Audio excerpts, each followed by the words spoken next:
Mi esposo desapareció durante 6 largos días y finalmente cruzó la puerta con una sonrisa de suficiencia. Deberías estar agradecida de que siquiera volví a casa. Lo miré con calma y respondí: tienes razón. Gracias, pero esta ya no es tu casa.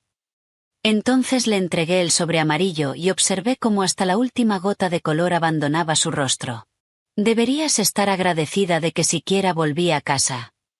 Silas estaba plantado en nuestro recibidor después de 6 días de silencio absoluto, con aspecto descansado y radiante, esperando gratitud por regresar de la aventura que yo ya había documentado.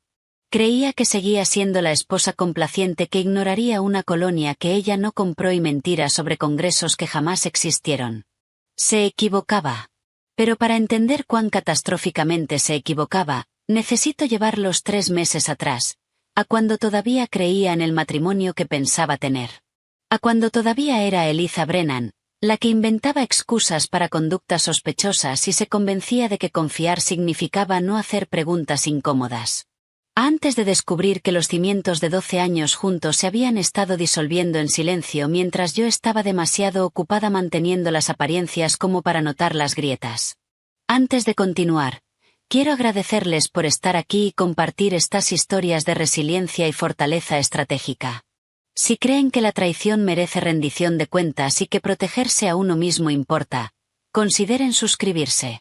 Es gratis y nos ayuda a llegar a más personas que necesitan escuchar esto. Ahora, veamos cómo se desarrolla todo. Mi nombre es Eliza Brennan y soy consultora de marketing en Chicago, especializada en estrategia de marca para empresas medianas que navegan la transformación digital. Durante 7 años estuve casada con Silas Montgomery, arquitecto en Morrison & Associates, una de las firmas de diseño más respetadas de la ciudad. Antes de casarnos, habíamos salido 5 años, lo que significaba que llevábamos 12 años en total construyendo lo que yo creía una alianza inquebrantable.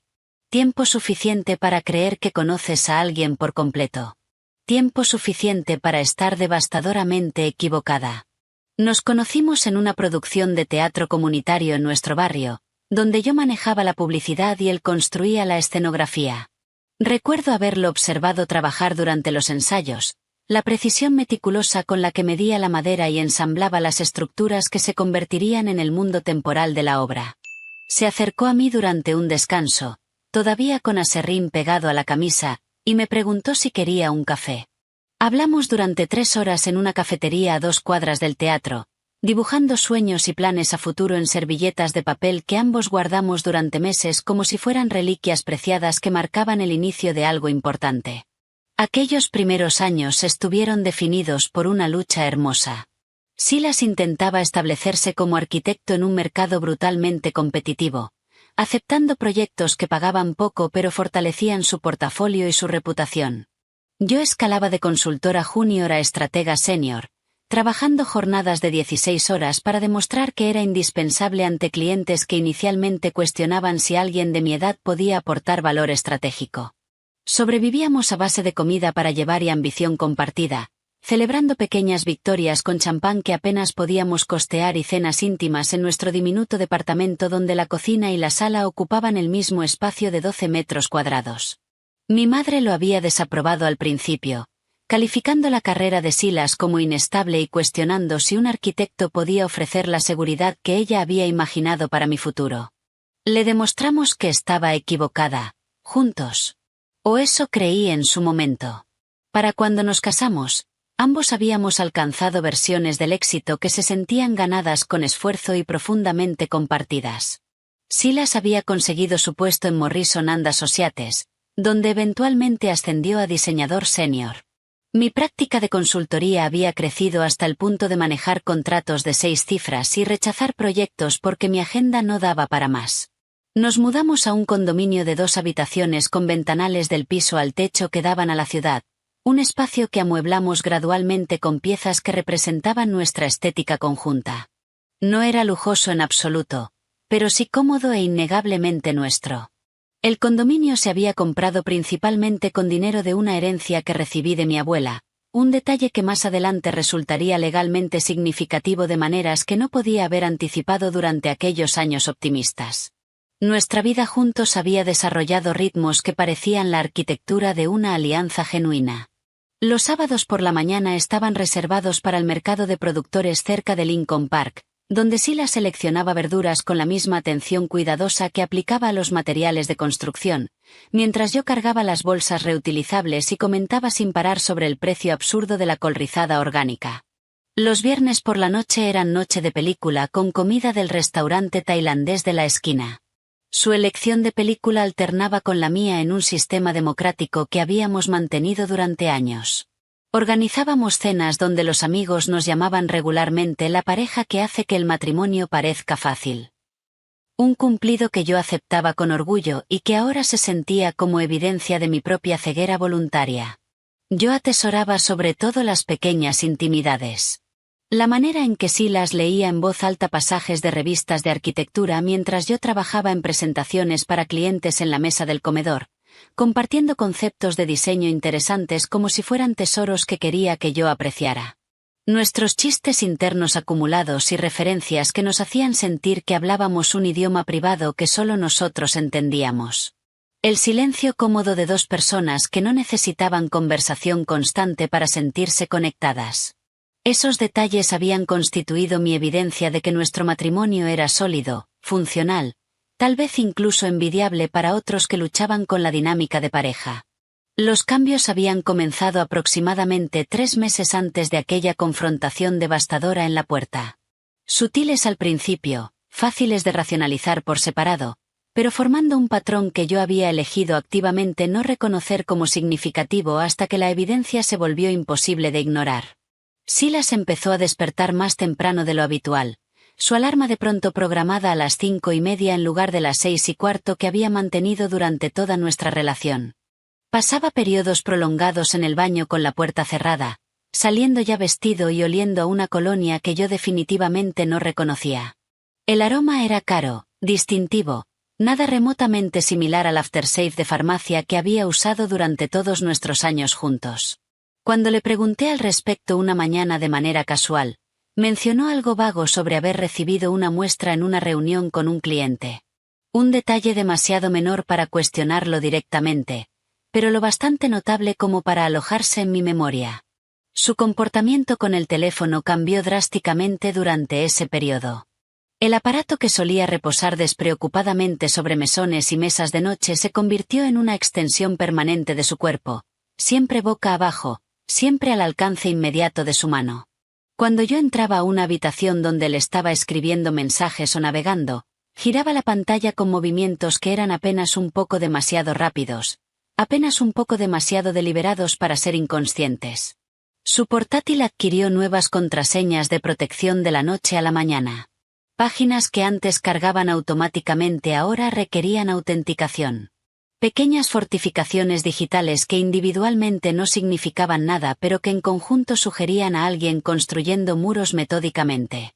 Las irregularidades financieras empezaron a aparecer en los estados de cuenta de nuestra cuenta conjunta. Retiros de efectivo ocurrían cada jueves sin excepción, siempre exactamente $200. Cantidades cuidadosamente calibradas para no activar alertas de fraude, pero lo suficientemente consistentes como para establecer un patrón inconfundible una vez que empecé a prestar atención. Aparecían cargos de restaurantes que jamás habíamos visitado juntos, siempre entre semana, cuando él aseguraba estar trabajando hasta tarde en proyectos exigentes. Cuando le pregunté sobre sus horas extendidas en la oficina, sus explicaciones se fueron haciendo progresivamente más cortas y notablemente más defensivas en tono. Es un proyecto exigente, Eliza. Tú entiendes cómo funcionan las fechas de entrega, decía con un filo de irritación que parecía diseñado para desalentar más preguntas.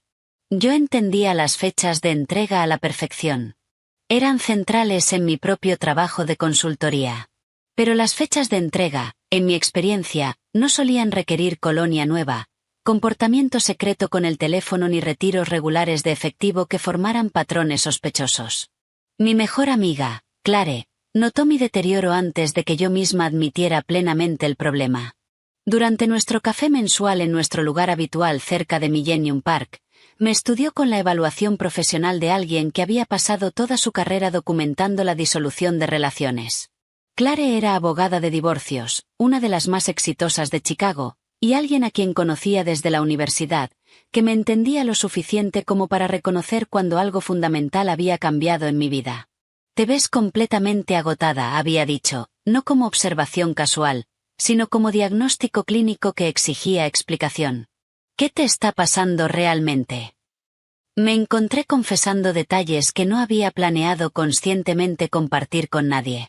La creciente distancia emocional de Silas. Los cambios de horario inexplicables.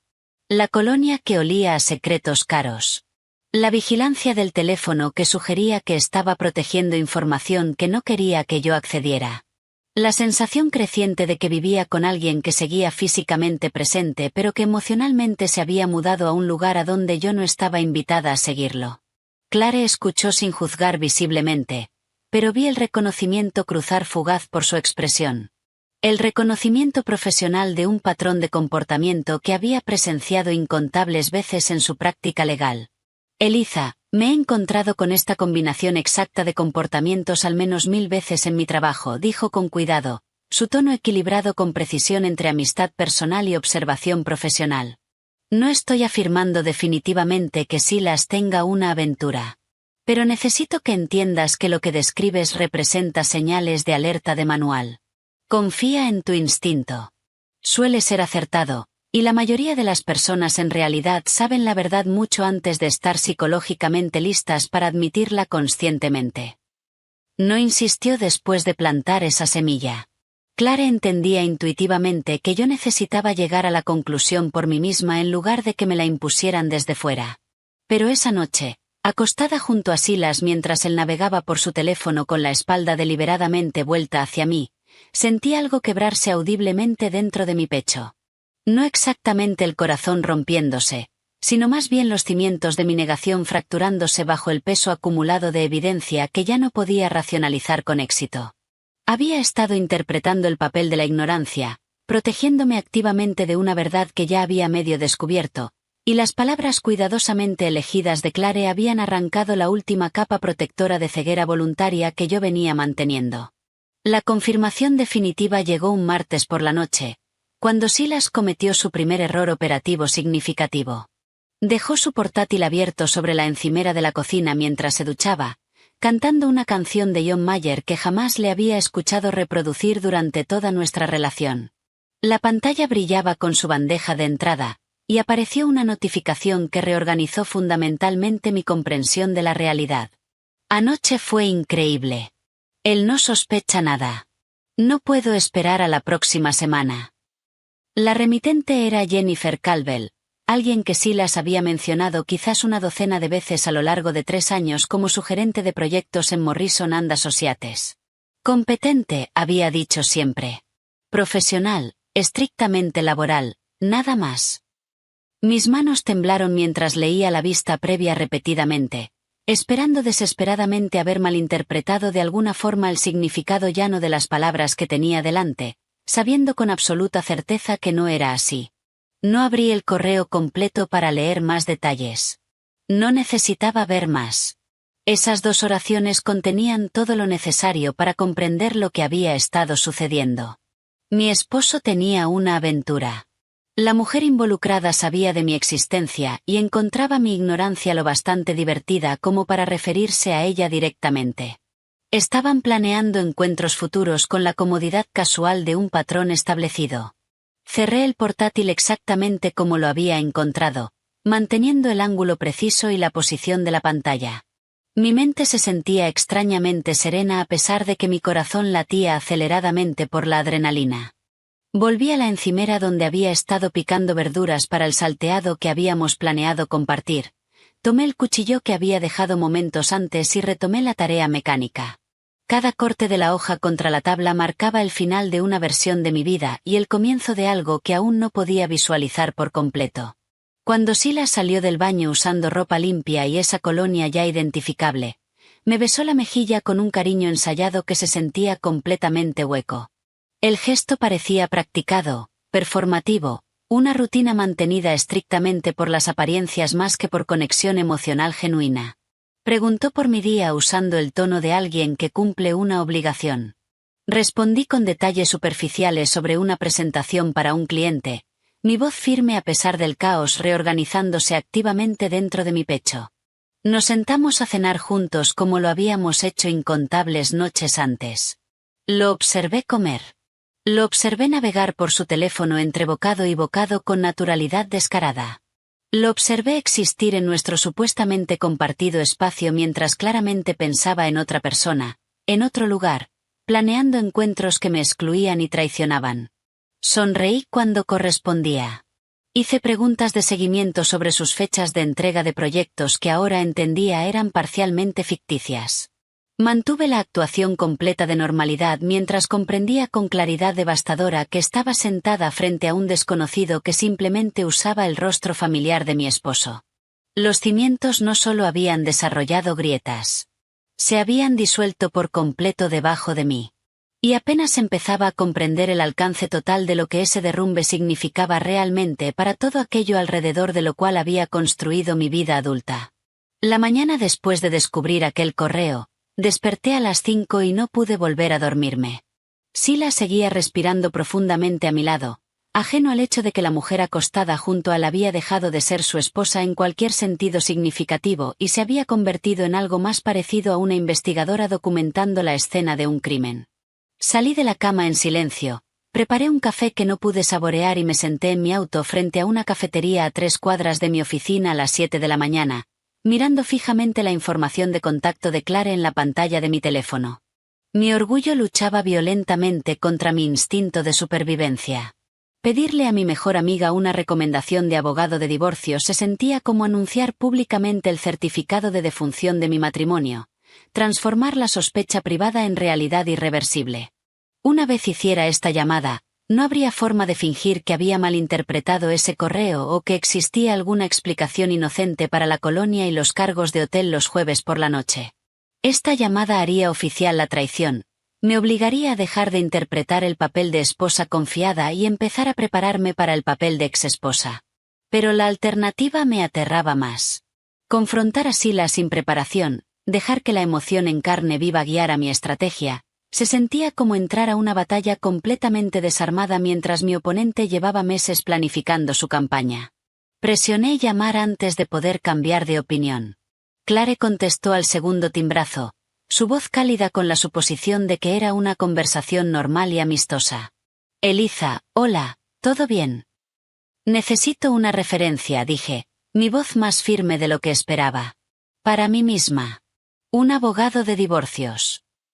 El silencio al otro lado duró quizás 3 segundos, pero se sintió considerablemente más largo. Cuando Clare habló de nuevo, su tono había cambiado por completo, de amiga personal a profesional curtida que había escuchado esa misma frase de mujeres desesperadas incontables veces. Vivian Torres, dijo sin vacilar, sin preguntas que yo no estaba lista para responder, sin lugares comunes sobre terapia de pareja o intentar arreglar las cosas. Es brillante, absolutamente meticulosa, y no pierde casos. Te mando su número ahora mismo. 20 minutos después, estaba agendando una consulta durante una hora de almuerzo que Silas asumiría que pasé en mi clase de yoga habitual de los jueves. La recepcionista me ofreció una cita para la semana siguiente. Pregunté si había algo disponible antes. Encontró una cancelación para esa misma tarde a las 2. La oficina de Vivian Torres ocupaba el piso 43 de un edificio con vista al lago Michigan. Todo líneas limpias y ventanales del piso al techo que hacían que la ciudad pareciera a la vez magnífica e indiferente al sufrimiento humano individual. Vivian misma era una mujer de mirada afilada, a mediados de sus 50, con cabello plateado cortado en un bob preciso y un aire directo que de alguna manera me hacía sentir más segura a pesar de estar discutiendo el colapso de mi matrimonio con una completa desconocida. Escuchó mi historia sin reacción visible, tomando notas ocasionales en un bloc legal mientras yo describía el correo, la colonia, el patrón de los jueves, la distancia creciente. Cuando terminé, dejó el bolígrafo y se inclinó ligeramente hacia adelante. Eliza, voy a ser extremadamente directa porque eso es lo que necesitas ahora mismo. Tienes exactamente 2 opciones. Reaccionar emocionalmente de inmediato y perder ventaja significativa, O reunir evidencia metódicamente durante las próximas semanas y controlar el resultado por completo. ¿Cuál opción quieres? La segunda, dije sin dudar. Bien, respondió Vivian. Entonces necesitamos hablar de documentación, protección financiera y momento estratégico. Esto va a resultar incómodo. Vas a sentir que estás haciendo algo mal al investigar a tu propio esposo. No es así. Te estás protegiendo de alguien que ya demostró que tu bienestar no es su prioridad. Durante las siguientes 3 semanas, me transformé en alguien que apenas reconocía en el espejo. Me convertí en detective de mi propio matrimonio. Una mujer que fotografiaba estados de cuenta de tarjetas de crédito cuando Silas los dejaba sobre la encimera. Que documentaba los patrones de su comportamiento con los mensajes de texto. Que accedía en línea a nuestro plan familiar de telefonía para rastrear su ubicación durante sus supuestas noches trabajando hasta tarde en la oficina. El proceso se sentía sucio de maneras que no había anticipado. Había pasado 12 años construyendo confianza con este hombre, y ahora estaba desmantelando sistemáticamente esa confianza desde adentro mientras fingía que nada había cambiado. Pero las palabras de Vivian resonaban constantemente durante los momentos en que la culpa amenazaba con descarrilar mi determinación. La documentación es protección. No estás violando su privacidad. Estás reuniendo evidencia de cómo él violó su alianza. Los estados de cuenta revelaron un patrón que me revolvió el estómago. Silas había estado visitando el Hotel Boutique Lakeside cada jueves por la noche durante los últimos 4 meses, cargando habitaciones a nuestra tarjeta de crédito conjunta a $175 por visita. Literalmente estaba usando nuestro dinero compartido para financiar su aventura. El equivalente financiero de hacerme pagar por mi propia traición. Fotografié cada estado de cuenta, resalté cada cargo. Creé una hoja de cálculo que rastreaba fechas y montos con precisión codificada por colores. Los retiros de efectivo formaban su propio patrón condenatorio. Cada miércoles, sin falta, Silas retiraba exactamente $200 de nuestra cuenta conjunta en un cajero automático cerca de su oficina. Las cantidades estaban cuidadosamente calibradas para no activar alertas de fraude, pero eran lo bastante consistentes como para financiar claramente una vida paralela que se suponía yo no debía saber que existía. Recibos de cenas aparecían de restaurantes que jamás habíamos visitado juntos. Siempre los jueves por la noche, siempre para 2 personas, siempre cargados a nuestra tarjeta conjunta antes de la habitación de hotel. Creé una hoja de cálculo maestra que habría impresionado a mis clientes más detallistas. Filas codificadas por colores rastreaban cada mentira que había contado sobre reuniones tardías. Cada jueves que aseguraba trabajar hasta tarde en proyectos exigentes. Cada gasto que no podía explicarse por trabajo arquitectónico legítimo. Fechas, montos, ubicaciones, todo meticulosamente documentado. Estaba construyendo un caso legal contra el hombre al que le había prometido amar para siempre. Y no se me escapaba la ironía de que estaba aplicando el mismo pensamiento estratégico para terminar mi matrimonio que el que aplicaba para construir marcas para clientes corporativos. Lo más difícil no era la investigación en sí. Lo más difícil era mantener una normalidad absoluta mientras la llevaba a cabo. Cocinaba cenas y preguntaba por su día. Me reía de sus chistes aunque ya no me parecían graciosos. Lo besaba al despedirme por las mañanas y lo recibía por las noches. Todo mientras sabía que cada palabra que salía de su boca cargaba mentiras que yo estaba catalogando sistemáticamente para uso futuro. Mi hermana Nina notó que algo andaba mal durante nuestra llamada telefónica semanal, unas 2 semanas después de haber iniciado mi investigación. Nina vivía en Milwaukee. Trabajaba como diseñadora gráfica y poseía exactamente 0 capacidad para ocultar sus emociones o moderar sus reacciones. «Suenas completamente rara», dijo sin rodeos a mitad de nuestra conversación. «¿Qué te pasa de verdad?» Dudé, sabiendo que contarle a Nina abriría una puerta que no podría cerrar. Pero el peso de cargar con esto sola se había vuelto insostenible, y necesitaba que alguien de mi familia supiera la verdad, aunque no estuviera lista para una exposición más amplia. La confesión salió en un torrente que no pude controlar. El correo, la colonia, los cargos de hotel, la evidencia que había estado reuniendo. La respuesta de Nina fue inmediata y enteramente predecible. Lo voy a matar, dijo, la voz elevándose con rabia genuina. Literalmente voy a manejar a Chicago ahora mismo y le prendo fuego a su oficina. O quizás solo a su auto. Todavía estaciona en ese garaje de la calle State. Nina, no, dije con firmeza, reconociendo el filo peligroso en su voz. No puedes hacer nada. Si lo confrontas o armas alguna escena, vas a arruinar por completo mi estrategia legal. Durante los días siguientes, Nina llamó repetidamente, cada conversación escalando en intensidad. Quería confrontar a Silas directamente. Quería exponerlo públicamente en redes sociales. Quería encontrarse accidentalmente con él y Jennifer en algún lugar con la cámara del teléfono lista. Su rabia protectora era catártica de presenciar pero aterradora de manejar. Necesitas prometerme que me vas a dejar manejar esto a mi manera, insistí durante una conversación particularmente acalorada. Vivian tiene una estrategia. Si intervienes, podrías perjudicar mi caso. Nina aceptó a regañadientes, pero yo podía escuchar la furia apenas contenida en su voz. La situación se complicó más cuando mencionó contarle a nuestra madre, Eleanor, una mujer tradicional que siempre había adorado a Silas y creía firmemente en la santidad de los votos matrimoniales. Mamá necesita saber lo que te está haciendo, argumentó Nina. No, interrumpí. Mamá no puede saber todavía. Va a querer arreglarlo. Va a querer que vaya a terapia de pareja o que le dé otra oportunidad o que rece al respecto. No puedo lidiar con eso ahora mismo. Nina prometió guardar silencio, pero escuché la dificultad de esa promesa en su voz. Mi hermana nunca había sido buena guardando secretos, especialmente los que la hacían enojar. El avance en mi investigación llegó cuando Vivian recomendó a un investigador privado llamado Marcus Webb.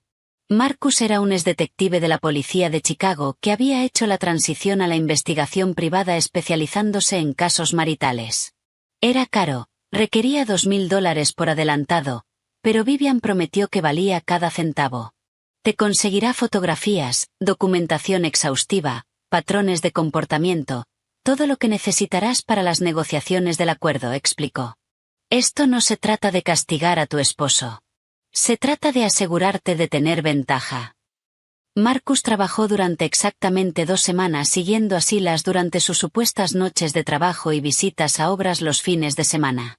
Cuando entregó su informe, encuadernado profesionalmente con pestañas separando las diferentes categorías de evidencia, tuve que sentarme antes de abrirlo. Las fotografías eran devastadoras en su intimidad casual. Silas y Jennifer caminando de la mano por una playa que no reconocí, compartiendo una cena en un restaurante con copas de vino y luz de velas, besándose en un estacionamiento con la soltura de una pareja establecida en lugar de la emoción nerviosa de una aventura nueva. Cada imagen tenía marca de tiempo y geolocalización, creando una línea temporal irrefutable que coincidía exactamente con las fechas en que Silas aseguraba estar trabajando hasta tarde o visitando obras. Pero el informe de Marcus contenía información más allá de la aventura en sí.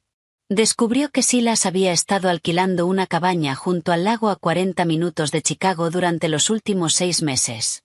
El contrato de alquiler estaba a su nombre, pagado con nuestra tarjeta de crédito conjunta. Una propiedad de escapada romántica que había estado usando para encuentros prolongados de los que yo no sabía absolutamente nada. El análisis financiero que Marcus incluyó fue lo que más dolió. Había calculado que Silas había gastado aproximadamente $12,000 de nuestros ahorros conjuntos en esta aventura durante los últimos 6 meses. Habitaciones de hotel, cenas en restaurantes, el alquiler de la cabaña, regalos que Jennifer recibía mientras yo no recibía nada. Nuestro dinero compartido financiando su traición. Marcus me miró desde el otro lado de su escritorio con una expresión que mezclaba distanciamiento profesional con simpatía genuina. Señora Montgomery, su esposo no solo la está engañando, dijo en voz baja. Está robando activamente de su futuro compartido para financiarlo. Eso importa legalmente. Eso cambia el cálculo significativamente. Conduje a casa esa tarde con el informe de Marcus en mi bolso y una claridad que no había poseído antes. Esto no era solo una aventura nacida de insatisfacción temporal o crisis de mediana edad. Esto era traición calculada, sostenida, financieramente significativa. Silas había estado construyendo una vida paralela mientras me permitía subsidiar tanto su existencia legítima como la secreta. Esa noche en la cena, lo observé comer la pasta que había preparado y no sentí absolutamente nada. Ni amor, ni rabia, solo la evaluación fría de alguien que había demostrado ser indigno de cualquiera de las dos emociones. El viernes por la mañana, la partida de Silas llegó con normalidad engañosa. Salió del dormitorio a su hora habitual, vestido en atuendo casual de negocios con su pequeña maleta con ruedas ya empacada y esperando junto a la puerta.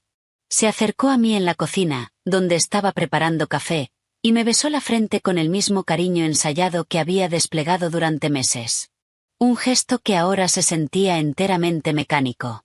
Congreso en Minneapolis este fin de semana, anunció, su tono cargando la confianza casual de alguien que había ensayado esta mentira hasta que sonara natural. Probablemente regrese el domingo por la noche, quizás el lunes por la mañana a más tardar. Presentación importante para un cliente potencial. No puedo perderme esta oportunidad. Me volví para mirarlo de frente, componiendo mi expresión en lo que esperé se pareciera a preocupación solidaria en lugar de la evaluación fría que realmente sentía. Buena suerte con la presentación, dije, forzando calidez en mi voz. Te voy a extrañar. Las palabras sabían a ceniza en mi boca, amargas y falsas. Pero las pronuncié con la misma calidad de actuación que él venía demostrando durante meses. Sonrió, apretó mi mano brevemente, agarró su maleta y salió por la puerta. A través de la ventana de la cocina, vi su auto salir del garaje del edificio y desaparecer en el tráfico matutino. En el instante en que su vehículo se perdió de vista, tomé mi teléfono y llamé a Vivian. Contestó inmediatamente a pesar de la hora temprana. Se fue, dije sin preámbulos. Me dijo que va a un congreso en Minneapolis. Regresa domingo o lunes. Verifícalo, respondió Vivian al instante, su tono puramente profesional. Llama a su oficina. Confirma si el congreso realmente existe. Busqué el número principal de Morrison & Associates, la firma de arquitectura donde Silas había trabajado los últimos 5 años. La coordinadora de recursos humanos contestó al tercer timbrazo con cordialidad profesional. Hola, habla Eliza Montgomery, dije, fabricando confusión preocupada en mi voz. Estoy tratando de comunicarme con mi esposo, Silas, que está en el Congreso de Minneapolis este fin de semana, pero olvidé por completo en qué hotel se hospedan. ¿Podría ayudarme con esa información? La pausa al otro lado duró justo lo suficiente para confirmar lo que ya sospechaba. Cuando la coordinadora habló de nuevo, su tono cargaba confusión genuina más que discreción profesional. Señora Montgomery, lo siento, pero no tenemos ningún congreso programado en ningún lugar este trimestre. Nuestro próximo evento empresarial no es hasta el simposio de primavera en marzo. ¿Está segura sobre la ubicación y las fechas? Le agradecí cortésmente, mantuve mi tono compuesto a pesar de la confirmación quemándome el pecho, y colgué. Silas no había ido a Minneapolis por ningún motivo laboral legítimo. Había ido a donde sea que Jennifer lo esperara, probablemente a esa cabaña junto al lago que Marcus había documentado. Y había construido esta mentira elaborada con tal soltura ensayada que quedaba absolutamente claro que este no era su primer congreso ficticio. El domingo llegó y pasó en completo silencio, roto únicamente por un solo mensaje de texto que apareció en mi teléfono a las 9 de la noche. Se extendió. No me esperes despierta. Sin disculpa por el cambio de planes. Sin explicación de por qué un congreso de fin de semana se había expandido repentinamente en algo más largo. Solo descarte casual en 6 palabras que asumían que yo aceptaría cualquier narrativa que él eligiera proporcionar. Miré fijamente ese mensaje durante varios minutos, sintiendo algo cambiar fundamentalmente dentro de mí. El abandono que podría haber sentido en etapas anteriores de nuestra relación se había transformado en algo más frío e infinitamente más peligroso para él. Determinación estratégica. El lunes por la mañana, comencé a desmantelar nuestra vida compartida con precisión quirúrgica. Las cerraduras cambiaron primero. Contacté un servicio de cerrajería 24 horas y les hice instalar mecanismos completamente nuevos en la puerta de nuestro condominio antes del mediodía. El contrato de arrendamiento estaba exclusivamente a mi nombre, algo que había establecido 3 años antes cuando nos mudamos a este edificio usando dinero de la herencia de mi abuela. Ese detalle, que había parecido irrelevante durante tiempos más felices cuando creíamos que nuestra alianza era permanente, ahora se convertía en protección legal crucial. Contacté la administración de nuestro edificio y actualicé la lista de ocupantes autorizados, eliminando formalmente a Silas Montgomery de cualquier derecho de acceso a la propiedad. El administrador expresó leve sorpresa, pero procesó el cambio sin requerir explicaciones extensas. La política del edificio permitía a los titulares del contrato modificar privilegios de acceso a su discreción. El martes, abordé nuestro entramado financiero. Contacté a las compañías de tarjetas de crédito y cancelé las tarjetas vinculadas a nuestra cuenta conjunta, cronometrando las cancelaciones cuidadosamente para asegurar que cualquier cargo que Silas intentara durante su ausencia fuera rechazado.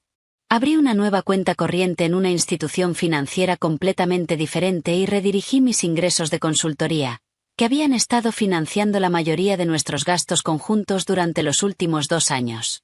Cada transferencia fue documentada meticulosamente con notas explicando que estaba protegiendo activos maritales de mayor disipación debido a sospecha de conducta indebida. El miércoles trajo la tarea emocionalmente compleja de empacar sus pertenencias. Recorrí nuestro condominio metódicamente, recogiendo su ropa del armario que habíamos compartido, sus artículos de tocador del baño, sus libros de arquitectura de los estantes que él mismo había instalado 3 años atrás. Su colección de revistas de diseño, sus instrumentos de dibujo, sus fotografías enmarcadas de proyectos que había completado. Todo fue a parar a cajas que apilé en la habitación de invitados con la eficiencia sistemática de alguien catalogando objetos para almacenamiento permanente. Cada artículo que empacaba cargaba recuerdos que querían salir a la superficie. La camisa que usó en nuestro viaje de aniversario a Michigan. El reloj que le regalé por su cumpleaños hacía 2 años. El cuaderno de bocetos donde dibujaba conceptos preliminares para proyectos mientras nos sentábamos juntos en domingos perezosos por la mañana. Me obligué a tratar estos objetos como evidencia de una vida que ya había terminado en lugar de restos de algo que valiera la pena llorar. La emoción era un lujo que no podía darme durante esas 72 horas críticas. El desmantelamiento físico se sentía a la vez devastador y extrañamente empoderador. Estaba eligiendo activamente mi respuesta en lugar de aceptar pasivamente cualquier narrativa que Silas eventualmente presentara a su regreso. 12 años de alianza acumulada comprimidos en cajas y cambios de póliza. La arquitectura de nuestra existencia compartida sistemáticamente deconstruida mientras él presumiblemente construía recuerdos íntimos con otra persona. Marcus llamó el miércoles por la tarde, día 5 de la ausencia inexplicada de Silas, con una actualización entregada con su estilo característicamente directo. «Tengo lo que necesita», dijo simplemente. «Puede reunirse». Acordamos encontrarnos en una cafetería en un barrio lejos de cualquier lugar que yo frecuentara habitualmente, reduciendo cualquier posibilidad de encontrarme con alguien que pudiera reconocerme y hacer preguntas incómodas que no estaba preparada para responder públicamente. Marcus llegó con un sobremanila y una memoria USB. Ambos los colocó sobre la mesa entre nosotros con la solemnidad de alguien entregando evidencia crucial en una investigación criminal. Las fotografías impresas que desplegó ante mí mostraban a Silas y Jennifer en lo que ahora reconocí como la cabaña junto al lago de sus informes de vigilancia anteriores. Estas imágenes eran diferentes de la documentación previa, más íntimas y de alguna manera más dañinas en su domesticidad casual. Estaban cocinando juntos en la pequeña cocina de la cabaña. Jennifer riéndose de algo mientras Silas estaba detrás de ella con los brazos alrededor de su cintura. Estaban sentados en la terraza con copas de vino capturando la luz del atardecer. Su lenguaje corporal exhibía la soltura de una pareja establecida en lugar de la emoción nerviosa de una aventura nueva. Una fotografía en particular me golpeó con fuerza física. Silas y Jennifer en un pequeño restaurante del pueblo cercano, sentados uno frente al otro en una mesa de esquina. Silas llevaba la chaqueta azul marino nueva que había notado colgada en nuestro armario el mes anterior, algo que asumí que había comprado para presentaciones de trabajo. Jennifer llevaba un delicado collar de plata que capturaba la luz de una manera que sugería que era caro, posiblemente un regalo financiado con dinero de nuestras cuentas conjuntas. Marcus también los había capturado cargando bolsas de supermercado en el auto de Silas. Actividades domésticas ordinarias que parecían exactamente las de una pareja de vacaciones manejando los detalles prácticos de su vida temporal compartida. Lo ordinario de todo aquello de alguna manera hacía la traición más completa. No se están escondiendo, observó Marcus, observando cómo mi rostro procesaba las imágenes. Se sienten cómodos, establecidos, no están tomando precauciones particulares. Este no es un comportamiento nuevo para ellos. Esto es rutina. Me entregó el contrato de alquiler de la cabaña, que de alguna manera había logrado obtener mediante métodos que declinó especificar. Silas lo había firmado usando su nombre real y pagado el depósito con nuestra tarjeta de crédito conjunta. La arrogancia era pasmosa. Había literalmente cargado el alojamiento de su aventura a nuestra cuenta compartida, convirtiéndome en participante financiera involuntaria de mi propia traición. El jueves por la noche, con Silas entrando en su 6º día consecutivo de ausencia inexplicada, me senté a nuestra mesa del comedor con documentos desplegados ante mí como planos de batalla. Vivian estaba en altavoz guiándome a través del armado de lo que ella llamaba el paquete de rendición de cuentas. Compilamos todo en un solo sobre legal amarillo. La petición de divorcio que Vivian había presentado esa mañana ante el juzgado. Evidencia fotográfica de Marcus con fechas, ubicaciones y actividades cuidadosamente anotadas. Estados de cuenta de tarjeta de crédito con resaltador marcando cada gasto relacionado con la aventura. Registros bancarios documentando mis transferencias de protección de activos acompañados de notas detalladas explicando la justificación legal de cada acción. Una carta formal de cese y desistimiento restringiendo el acceso de Silas a las cuentas maritales. La carta de la administración del edificio confirmando su eliminación de la lista de ocupantes autorizados del condominio. Vivian también había preparado un análisis financiero exhaustivo calculando que Silas había disipado aproximadamente $12,000 de fondos maritales en esta aventura durante 6 meses.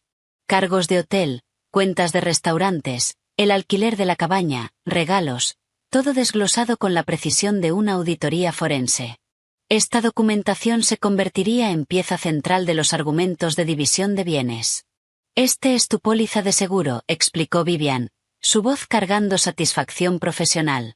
Cuando regrese, y absolutamente va a regresar porque hombres como este siempre asumen que pueden manejar múltiples realidades indefinidamente, le entregas este sobre.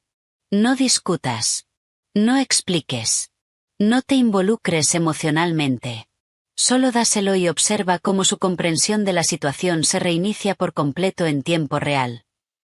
Sellé el sobre amarillo y lo coloqué con precisión en el centro de nuestra mesa de café, posicionado donde sería inmediatamente visible para cualquiera que entrara al condominio.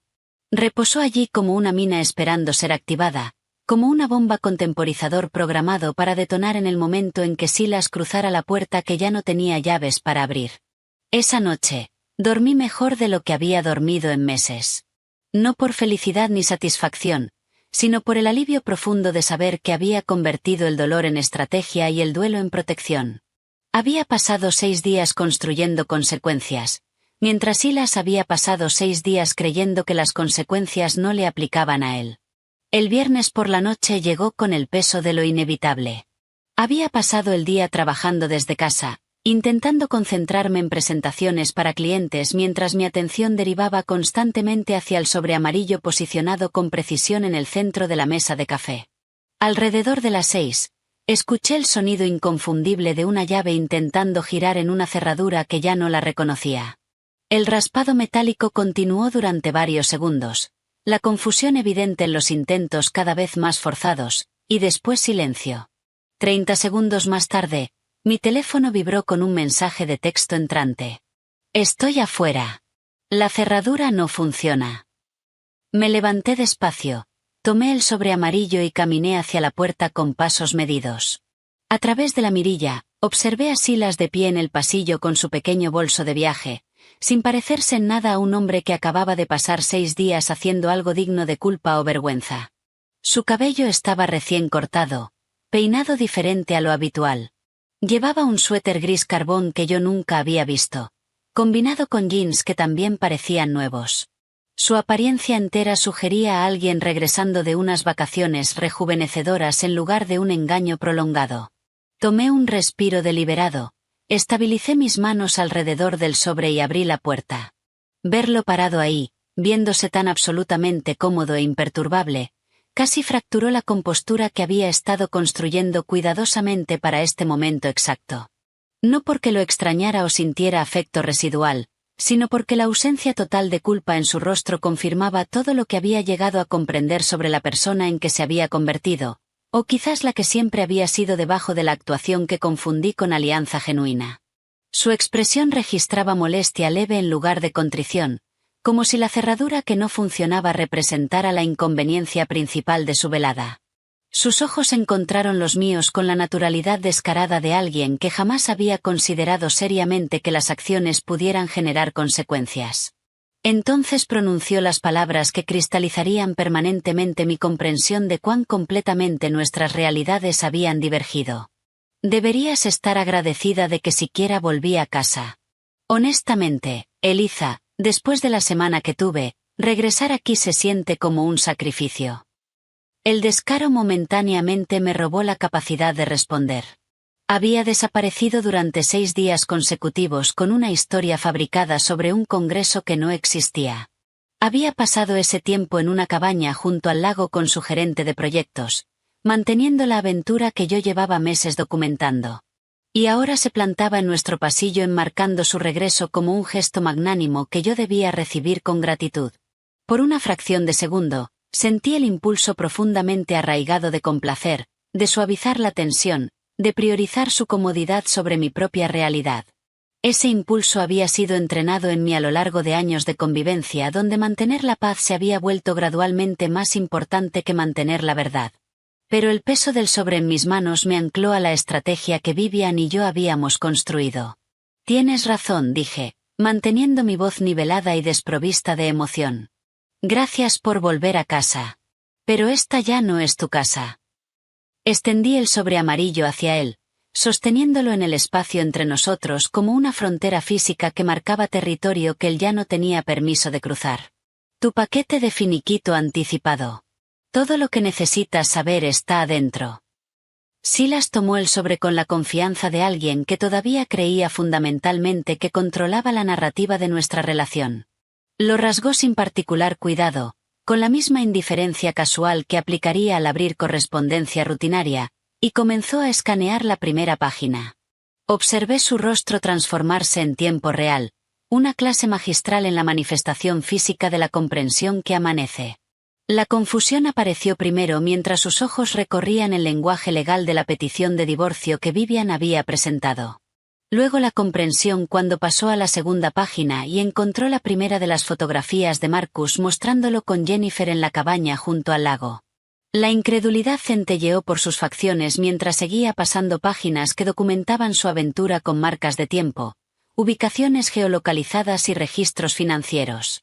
Sus manos comenzaron a temblar visiblemente alrededor de la página 4, que contenía estados de cuenta de tarjeta de crédito con cargos resaltados por habitaciones de hotel, cenas en restaurantes y el alquiler de la cabaña. Para cuando llegó a la página 7, el análisis financiero exhaustivo de Vivian calculando los $12,000 que había disipado en su aventura, todo el color había abandonado su rostro. ¿Qué es esto? La pregunta emergió como apenas más que un susurro, su voz quebrándose a la mitad. No puedes simplemente. Esto no es legal. No puedes dejarme fuera de mi propia casa. Me recargué contra el marco de la puerta, manteniendo la compostura cuidadosa que había practicado mentalmente durante semanas. En realidad, este condominio está exclusivamente a mi nombre. El contrato de arrendamiento que firmé, la hipoteca que actualmente estoy asumiendo para comprar la plusvalía del edificio, el depósito de garantía que pagué con mi herencia. Todo mío. Has estado viviendo aquí como mi invitado durante los últimos 3 años. Aunque admito que esa distinción legal parecía irrelevante cuando realmente funcionábamos como pareja. Tiempo pasado. Como notarás en la documentación. Lo observé procesar esta información, Observé el momento preciso en que se dio cuenta de que yo había estado planificando estratégicamente de manera integral mientras él se había enfocado exclusivamente en manejar la logística de su aventura y asumir que yo permanecería convenientemente ajena. Intentó la negación primero, un mecanismo de defensa inicial predecible. Esta evidencia es circunstancial. Esas fotografías podrían explicarse como relación. Página 5. Interrumpí con calma, sin permitirle construir narrativas alternativas. Marcas de tiempo, ubicaciones geolocalizadas, recibos de tarjeta de crédito creando una línea temporal irrefutable. Marcus fue extremadamente minucioso. El contrato de alquiler de la cabaña también está incluido, firmado con tu nombre, cargado a nuestra cuenta conjunta. Su negación se desmoronó rápidamente, reemplazada por la estrategia de culpar al otro, igualmente predecible.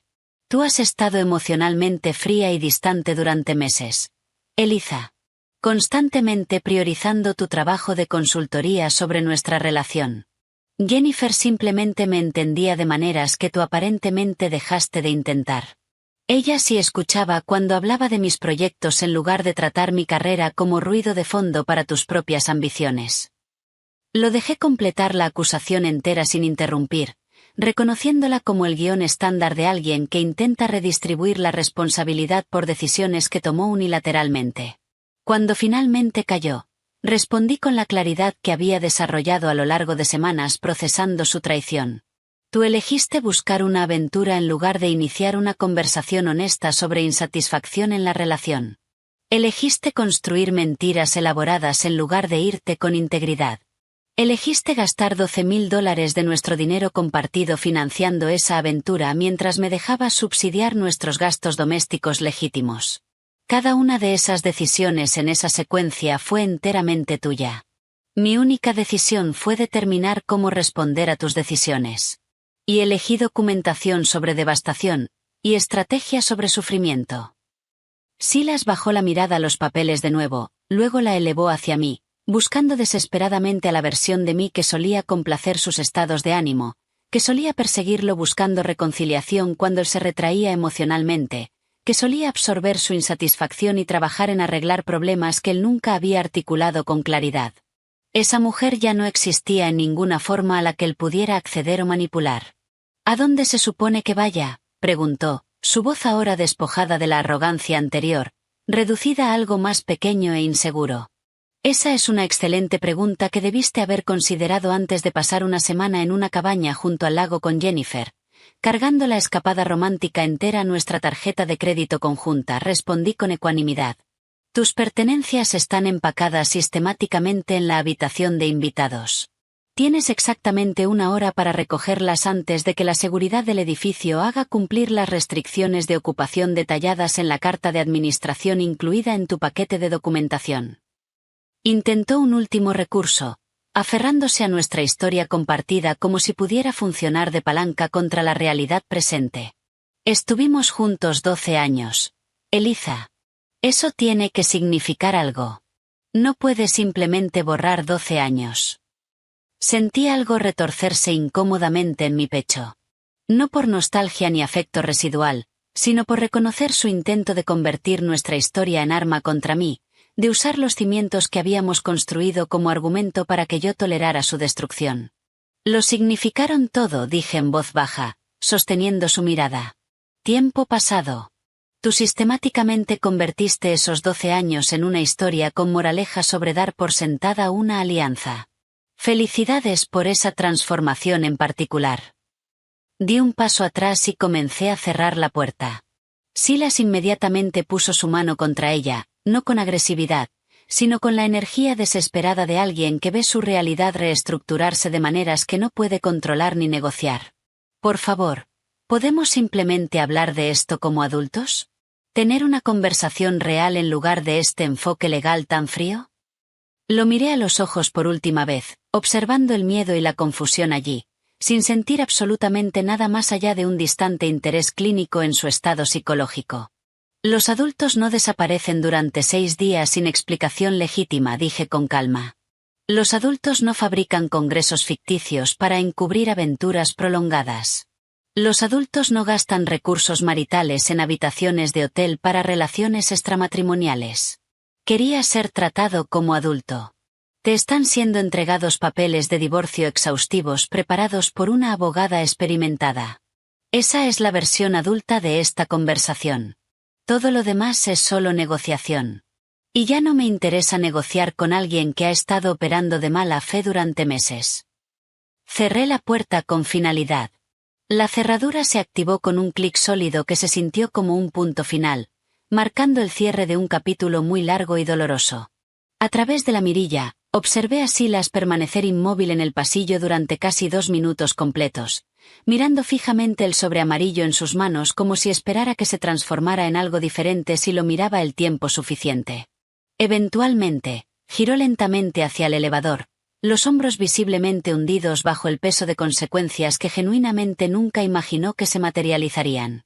Las puertas del elevador se cerraron sobre su figura disminuida, y me alejé de la puerta, apoyando la mano contra la pared para estabilizarme mientras la adrenalina que había sostenido mi compostura empezaba a disiparse. Se había acabado.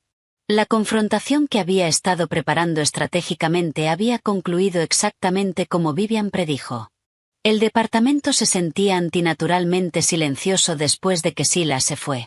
Permanecí de pie cerca de la puerta durante varios minutos, escuchando cómo el silencio se asentaba a mi alrededor como sustancia física. Mis manos temblaban ligeramente por la adrenalina que había sostenido mi compostura durante la confrontación, y las presioné planas contra la pared fría para estabilizarme. El fin de semana transcurrió en un extraño estado de suspensión donde existía en algún lugar entre el alivio y la anticipación. Sabía que la confrontación en mi puerta representaba solo el comienzo de un proceso más largo, no un final limpio. Silas necesitaría procesar lo ocurrido, y procesar inevitablemente conduciría a una reacción. El lunes por la mañana llegó con acontecimientos inesperados que confirmaron mis instintos sobre las consecuencias extendiéndose más allá de nuestra disolución privada. Mi teléfono sonó a las 10:15 con una llamada de un número desconocido con código de área del centro de Chicago. Contesté con cautela, y una voz femenina profesional se presentó como Patricia Winters, directora de recursos humanos de Morrison & Associates. Señora Montgomery, la llamo respecto a información que hemos recibido sobre una relación entre 2 de nuestros empleados, dijo, su tono cuidadosamente neutro de la manera en que los profesionales de recursos humanos dominan cuando discuten situaciones potencialmente litigiosas. Estamos llevando a cabo una investigación interna y queríamos informarle como cortesía profesional dado que usted podría verse afectada por estos acontecimientos. Me senté despacio, sin saber qué respuesta era apropiada o esperada. Le agradezco que me informe, dije con cuidado. Patricia continuó con precisión medida. Cuando usted llamó a nuestra oficina hace varios días preguntando por un congreso en Minneapolis, esa consulta fue registrada en nuestro sistema ya que planteó preguntas sobre el paradero de empleados y representaciones hechas en nombre de la empresa. Posteriormente, varios miembros del personal reportaron haber observado comportamientos entre el señor Montgomery y su gerente de proyectos, Jennifer Calvel, que parecían violar nuestras políticas de conducta laboral. Nos tomamos estos asuntos con seriedad, particularmente cuando involucran relaciones entre supervisor y subordinado que pueden crear ambientes laborales hostiles para otros miembros del equipo. Fui enterándome durante los días siguientes, a través de actualizaciones cuidadosamente redactadas que Patricia proporcionaba y a través de información que Marcus seguía reuniendo, de exactamente lo que se había desatado en Morrison & Associates después de que Silas regresó de su ausencia de 6 días. Colegas que previamente habían pasado por alto o descartado la dinámica entre Silas y Jennifer como colaboración profesional de pronto veían sus interacciones bajo otra luz. Conversaciones susurradas en salas de conferencias con puertas cerradas. Almuerzos extendidos que no aparecían en los calendarios. La forma en que el rostro de Jennifer cambiaba cuando Silas entraba a un cuarto y cómo su atención se desplazaba inmediatamente hacia ella sin importar quién más estuviera presente. Comportamientos pequeños que individualmente no significaban nada pero que colectivamente formaban un patrón que múltiples empleados habían reportado independientemente a recursos humanos. La investigación avanzó con velocidad sorprendente, probablemente acelerada por el deseo de Morrison and Associates de abordar la responsabilidad potencial antes de que escalara a quejas formales o acciones legales. Jennifer, como subordinada directa de Silas, estaba en clara violación de la política de la empresa sobre relaciones sentimentales que prohibía explícitamente vínculos románticos dentro de las estructuras de reporte.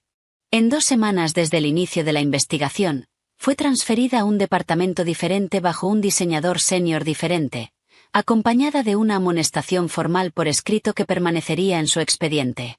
Silas enfrentó consecuencias sustancialmente más severas. Como supervisor en la relación, cargaba mayor responsabilidad de mantener límites profesionales apropiados.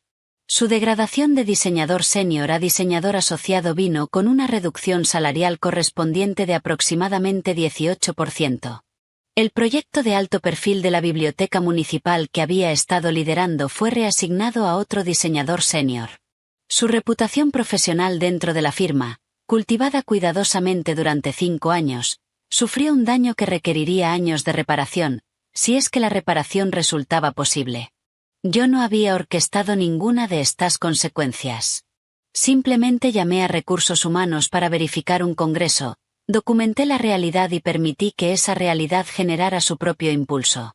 La satisfacción que sentí observando estos acontecimientos era sombría más que celebratoria, teñida por el reconocimiento de que múltiples vidas estaban siendo trastornadas por decisiones que Silas había tomado sin considerar el daño colateral. El martes por la noche trajo una complicación que había estado intentando sin éxito prevenir. Mi teléfono sonó a las 11 con el nombre de mi madre en la pantalla, y supe inmediatamente que la contención de Nina finalmente se había roto. Eliza, comenzó mi madre, su voz cargando una emoción que no pude identificar de inmediato como rabia, decepción o confusión herida. Nina me contó de Silas. Me contó todo. Cerré los ojos, preparándome para la conversación que había estado temiendo desde que presenté la petición de divorcio. Mamá, te lo iba a decir cuando. ¿Cómo pudiste no contarme?, interrumpió, su tono afilándose. ¿Cómo pudiste tomar una decisión de vida tan importante sin consultarlo con tu familia, sin siquiera informarme de que tu matrimonio estaba en crisis? La dirección de su respuesta me tomó completamente desprevenida. Había anticipado simpatía, ofrecimientos de apoyo, quizás preguntas sobre cómo estaba manejando las cosas emocionalmente. En cambio, mi madre parecía principalmente molesta por haber sido excluida del proceso de toma de decisiones. Necesitaba manejar esto a mi manera, dije con cuidado. Necesitaba espacio para pensar con claridad sin. El matrimonio se trata de superar las dificultades, Eliza dijo, su voz adoptando el tono de sermón que recordaba de mi infancia cuando defraudaba sus expectativas. No se tiran 12 años a la basura por una crisis temporal. ¿Has considerado la terapia de pareja? ¿Has hecho algún intento genuino de entender qué llevó a Silas a este comportamiento? ¿Qué papel podrían haber jugado tus propias acciones en crear distancia entre ustedes? Sus palabras cayeron como golpes físicos. Mi madre, que siempre había adorado a Silas, que elogiaba sus logros profesionales en cada reunión familiar, que lo ponía como ejemplo de la pareja estable que esperaba que yo encontrara, aparentemente no podía procesar que él me había traicionado sistemáticamente. En cambio, redirigía el foco hacia mi secretismo y cuestionaba si había examinado adecuadamente mi propia contribución al deterioro matrimonial. Intenté explicar la evidencia. La aventura que había durado meses, no días. Los $12,000 que había gastado de nuestras cuentas conjuntas. El congreso ficticio y la desaparición de 6 días. El engaño calculado que demostraba que esto no fue un desliz momentáneo sino un patrón sostenido de decisiones. Mi madre contrarrestó cada punto con sabiduría tradicional sobre el perdón, el compromiso y la complejidad de las relaciones a largo plazo. Todo el mundo comete errores, Eliza. El matrimonio significa elegir perdonar y reconstruir, no correr al abogado de divorcios al primer problema. La conversación se deterioró desde ahí, terminando finalmente con mi madre diciendo que necesitaba tiempo para procesar todo, y yo dándome cuenta con dolorosa claridad de que su apoyo estaba condicionado a que yo interpretara el papel de víctima herida buscando reconciliación en lugar de actora estratégica protegiendo sus propios intereses. Me senté en mi sofá después de que esa llamada terminó, sintiendo como un tipo diferente de traición se asentaba en mi pecho. Había perdido a mi esposo por sus propias decisiones, pero también estaba perdiendo el apoyo incondicional de mi madre porque me negué a representar el duelo y la indefensión de maneras que ella encontrara aceptables. El miércoles trajo una confesión inesperada de Clare que complicó aún más mi comprensión de cuánto tiempo llevaba navegando el engaño sin reconocerlo. Me invitó a cenar a un pequeño restaurante tranquilo en un barrio donde era improbable que nos encontráramos con nadie de nuestros círculos profesionales o sociales. Sobre el vino que necesitaba más de lo que quería admitir, Clare hizo una confesión que claramente había estado pesándole durante meses. Eliza, necesito contarte algo que debí haber mencionado hace mucho tiempo, comenzó, su rostro mostrando el tipo de culpa genuina que no se puede fabricar. En diciembre pasado, probablemente alrededor del 10 u 11, vi a Silas almorzando con una mujer en ese restaurante italiano de la calle Randolph. Rossetti, el que tiene los reservados privados al fondo. Hizo una pausa, reuniendo valor para continuar. Estaban sentados en uno de esos reservados, muy cerca uno del otro, y algo en su lenguaje corporal me pareció mal.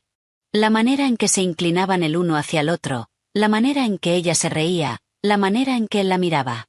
Me convencí de que estaba malinterpretando la situación, de que no debía sembrar sospechas en tu matrimonio sin pruebas concretas, de que quizás era solo una colega y estaban discutiendo trabajo de manera relajada. Clare encontró mis ojos con angustia visible. Cuando me llamaste pidiéndome una referencia de abogado de divorcios, todo encajó de inmediato. Había presenciado la aventura en sus etapas iniciales y no dije absolutamente nada. Me convencí de que te estaba protegiendo de sospechas potencialmente infundadas, pero en realidad solo estaba evitando una conversación incómoda. No supe cómo procesar esta información. Parte de mí se sentía traicionada por sus meses de silencio. Parte de mí comprendía la posición imposible que había ocupado, atrapada entre potencialmente destruir mi confianza en mi matrimonio basándose en una observación ambigua y potencialmente permitirme seguir invirtiendo en una relación que ya estaba comprometida. No estoy enojada, dije despacio, trabajando a través de mis reacciones mientras hablaba. Estabas en una situación imposible. Si te hubieras equivocado, habría resentido la sospecha. Como tenías razón, resiento el silencio. No había una buena opción disponible para ti. Clare estiró el brazo por la mesa, apretando mi mano. Lo siento mucho. Debí haber confiado en que podías manejar información difícil. Debí haber confiado en tu fortaleza en lugar de intentar protegerte de dolor potencial. La conversación modificó algo en nuestra amistad, introduciendo nueva complejidad pero también honestidad más profunda. Hablamos durante horas sobre la ética imposible de la amistad, sobre cuando la lealtad significa decir verdades incómodas, sobre cómo la exposición profesional de Clare a matrimonios fracasados la había hecho quizás demasiado cautelosa para intervenir en el mío. El jueves trajo información de Marcus que encontré sombríamente satisfactoria de maneras que probablemente decían cosas poco halagadoras sobre mi estado emocional. Llamó a media tarde con una actualización que yo no había solicitado específicamente pero que Vivian lo había autorizado a seguir recopilando. Pensé que debía saber que la situación romántica de su esposo se está deteriorando rápidamente, dijo Marcus sin preámbulos. Jennifer Caldwell se está distanciando activamente de él. Rechaza sus llamadas, lo evita en el trabajo más allá de lo profesionalmente requerido, y la observé anoche en un bar de vinos con un hombre diferente que parecía ser más que compañía casual. Continuó con su tono característicamente seco. También obtuve contenido de mensajes de texto entre Jennifer y una de sus amigas donde describe a Silas como alguien que se ha vuelto excesivamente dependiente y dramático ahora que la aventura tiene consecuencias profesionales. Cito textualmente, no para de llamar queriendo hablar de nuestro futuro, y me estoy dando cuenta de que es solo un tipo que le fue infiel a su esposa, no un héroe romántico. Todo el asunto se siente agotador ahora que ya no es secreto. Absorbí esta información con emociones complicadas. La mujer que había participado en destruir mi matrimonio ahora abandonaba a Silas porque las consecuencias resultaron menos románticas que el secreto. Al parecer, las aventuras prosperan con el engaño y mueren cuando se exponen a la luz ordinaria de la realidad. Vivian cree que esta información fortalece nuestra posición de acuerdo, añadió Marcus. Demuestra que Silas destruyó un matrimonio de 12 años por una relación que no sobrevivió la exposición, lo que socava cualquier argumento de que merece consideración por crisis emocional temporal o una alianza alternativa genuina. Agradecí a Marcus y terminé la llamada, sentándome en silencio con el conocimiento de que Silas estaba experimentando ahora su propia versión de abandono y traición. No sentí satisfacción exactamente, más bien un reconocimiento sombrío de que las consecuencias se estaban distribuyendo solas con una cierta justicia orgánica que yo no había necesitado orquestar. La semana siguiente a la actualización de Marcus sobre el abandono de Jennifer a Silas trajo acontecimientos que alteraron fundamentalmente mi comprensión de lo que había estado enfrentando. Yo creía que estaba lidiando con una aventura, una traición de fidelidad emocional y física que había durado varios meses. Lo que el analista financiero de Vivian descubrió sugería algo mucho más calculado y sustancialmente más perturbador. Vivian me llamó un jueves por la tarde, solicitando una reunión urgente en su oficina. Su tono cargaba una gravedad que no le había escuchado antes. No rabia exactamente, pero algo cercano a indignación controlada en mi nombre. Llegué en menos de una hora, y tenía estados de cuenta bancarios y registros financieros desplegados sobre su mesa de conferencias como evidencia en un juicio penal. Eliza, mi contador forense encontró algo durante el proceso de descubrimiento de activos, comenzó Vivian sin preámbulos. Silas no solo tuvo una aventura. Ha estado planificando sistemáticamente una separación financiera durante al menos 6 meses, posiblemente más. Deslizó varios documentos hacia mí. Estados de cuenta de una cuenta bancaria que yo nunca había visto, abierta en una institución que jamás habíamos usado juntos, exclusivamente a nombre de Silas. La cuenta había sido establecida a principios de marzo, aproximadamente 7 meses antes de su desaparición de 6 días. A lo largo de esos meses, había estado redirigiendo porciones de sus bonos trimestrales e ingresos por consultoría freelance a esta cuenta oculta en lugar de depositarlos en nuestras finanzas conjuntas como siempre había hecho. El saldo actual era de $28.417. Me quedé mirando la cifra, mi cerebro luchando por procesar las implicaciones. $28.000 que deberían haber sido propiedad marital, que deberían haber estado contribuyendo a nuestros gastos domésticos compartidos y a la planificación del futuro, desviados secretamente a una cuenta de la que yo no sabía nada. Estaba construyendo un fondo de escape, dijo Vivian, su compostura profesional resquebrajándose ligeramente para revelar genuina indignación. Mientras tú pagabas la mayoría de los gastos del hogar con tus ingresos de consultoría, creyendo que contribuías a una estabilidad financiera compartida, él estaba construyendo una base financiera separada para cualquier vida que estuviera planeando sin ti. Sacó documentación adicional mostrando nuestros patrones de gastos domésticos durante el mismo periodo. Mis ingresos de consultoría habían cubierto nuestra hipoteca, servicios, compras de supermercado y la mayor parte del gasto discrecional. Supuestamente, el salario base de Silas contribuía a ahorros conjuntos y gastos compartidos.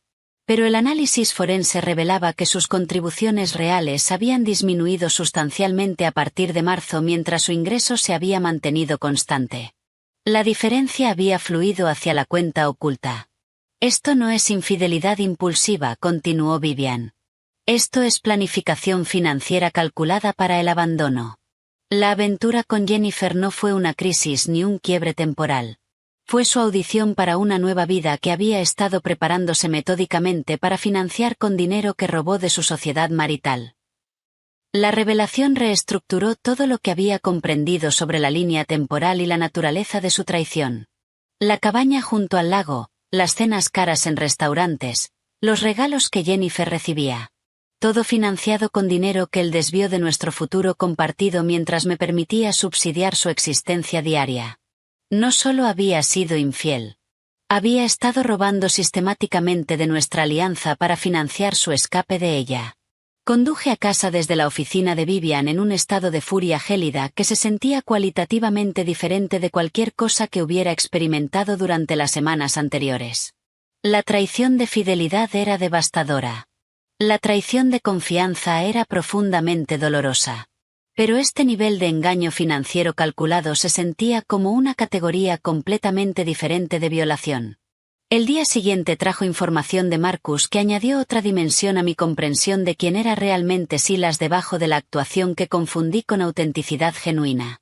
Llamó a media mañana con un tono que sugería que estaba entregando información que sabía sería difícil de recibir. Entrevisté a varios excolegas de Silas como parte de la investigación de antecedentes para sus procedimientos de acuerdo, comenzó Marcus. Una de ellas, una mujer llamada Rebecca Harley que dejó Morrison and Associates hace unos 3 años, mencionó algo que me pareció lo bastante significativo como para darle seguimiento. Hizo una breve pausa antes de continuar. Cuando le pregunté sobre la reputación profesional y el carácter de Silas, Rebecca preguntó si esta investigación tenía que ver con su patrón de relaciones laborales. Sus palabras exactas fueron: sé que Jennifer no es la primera porque intentó lo mismo conmigo durante mi primer año en la firma. Marcus explicó que había realizado una entrevista de seguimiento con Rebecca, quien describió a Silas haciéndole avances persistentes durante sus primeros meses en Morrison and Associates cuando ella era diseñadora junior y el arquitecto de nivel medio. Ella lo rechazó clara y profesionalmente, y él eventualmente paró, pero la experiencia la había incomodado lo suficiente como para contribuir a su decisión de dejar la firma por un puesto en otro lugar. Rebecca también había mencionado rumores sobre otra situación involucrando a una becaria llamada Michelle aproximadamente 2 años antes de Jennifer, aunque esa relación había sido más especulación entre el personal que un hecho confirmado. La línea temporal la habría ubicado durante un periodo en que Silas y yo aún estábamos casados, supuestamente comprometidos con nuestra alianza. No puedo probar definitivamente la situación con Michelle, dijo Marcus con cuidado. Pero la experiencia directa de Rebecca combinada con los rumores sugiere que Jennifer representa un patrón de comportamiento en lugar de un incidente aislado o error único. Me quedé con esta información durante horas después de colgar, sintiendo como el pasado se reescribía una vez más. ¿Cuántas de las noches tardías de Silas en la oficina habían sido realmente trabajo? ¿Cuántos proyectos exigentes habían sido historias de cobertura para relaciones que simplemente no habían progresado tanto como su involucramiento con Jennifer? ¿Cuántas veces acepté sus explicaciones sobre horas extra y reuniones con clientes mientras él en realidad buscaba o mantenía aventuras con colegas? El patrón sugería que Jennifer no fue la mujer que tentó a mi esposo fiel hacia un comportamiento atípico. Era simplemente la mujer más reciente que dijo que sí a avances que Silas aparentemente había estado haciendo a lo largo de nuestro matrimonio cuando se alineaban la oportunidad y la receptividad.